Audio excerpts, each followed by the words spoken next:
Hello, I'd like to welcome you to our project for Living in the World, a documentary. It's made by IB students, first year. This is Aaron, I'm Julia, this is Mikael, this is Maria, and this is... Nicholas. Nicholas! Well, Okay. uh, Maybe we go we would again. like to, no, it's fun. We would like to present you our Living on the World project. We did a lot of researches, and then that's our final documentary.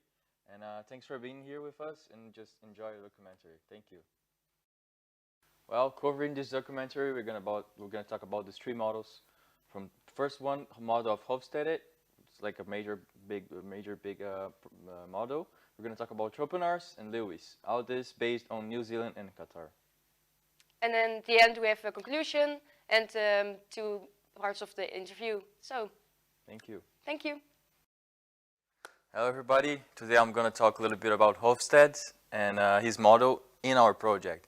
So first of all, Hofstede was one of the most cited models that we have today now on our world. And of course, you can base a type of culture by the model. Of course, it's just like to have an idea.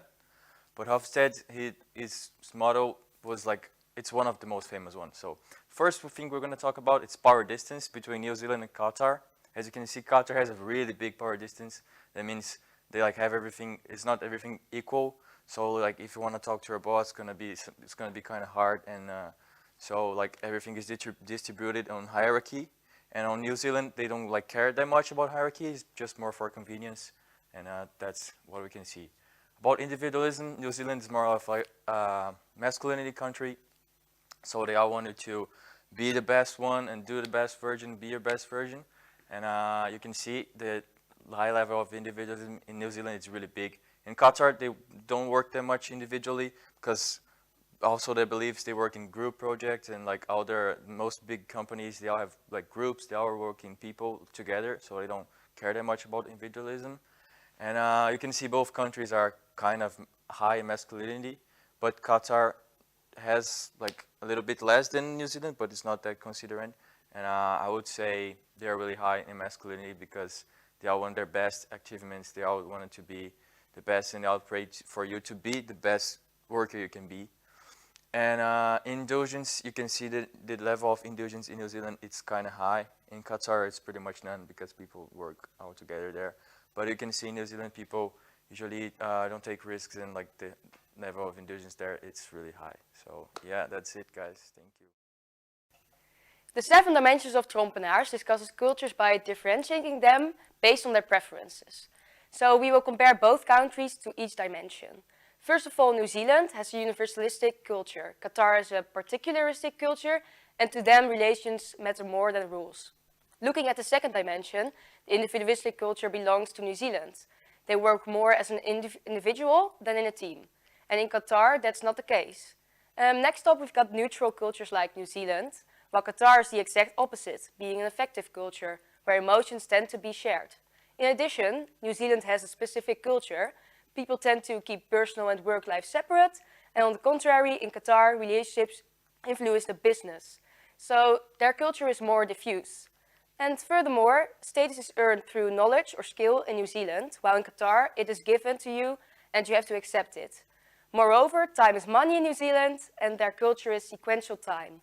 But in a synchronous time culture like Qatar, punctuality is less important. And lastly, New Zealand is a country that has internal direction. People believe they can control their environment to achieve their goals. And in Qatar, the environment controls them and their direction is external. Richard Lewis created a model in which he used 3 cultural differences: linear active, multi-active, and reactive. Qatar mostly has reactive characteristics. They listen most of the time and react in an indirect way. They are people and harmony orientated, where confrontation is not often used, and they make use of subtle body language and are focused on general principles. New Zealand, on the other hand, mostly has linear active characteristics. Things are done one at a time and tend to talk half of the time when interacting with others. They stick to facts and agenda, and they are job orientated. And they have restrained body language, and confrontations are done with logic. Both countries do have a few multi-active behaviors. This means that people are relationship-oriented and talk most of the time when interacting with others. Also, they have unrestrained body language and can be emotional. Finally, and comparing the three models used, Hofstede, Trompenas and Lewis, it can be seen that there are many differences between both countries, since they are practically opposite in all categories. Hofstede's analysis shows a similarity on masculinity levels where both countries have a high levels of competitiveness and achievement of new goals. Regarding Trompener's analysis, both countries are completely opposite in all dimensions. And if we finally look at Lewis, both countries have characteristics from multi-active behaviors, but those are not predominant. So the number of differences is still really, really high. Therefore, if people from both countries were in contact, a significant effort would be needed for both parties to understand the other person's behavior. Well, we were based on two interviews, one to an individual from Qatar and the other one to an individual from New Zealand. And before ending this documentary, we want to show you some of the highlights of both interviews.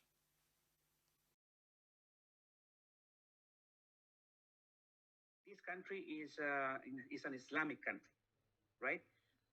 So most of the Arabs are Muslims, but of course, because of the huge amount of Indians, the Hindu religion is very high as well. Well, they are very laid back.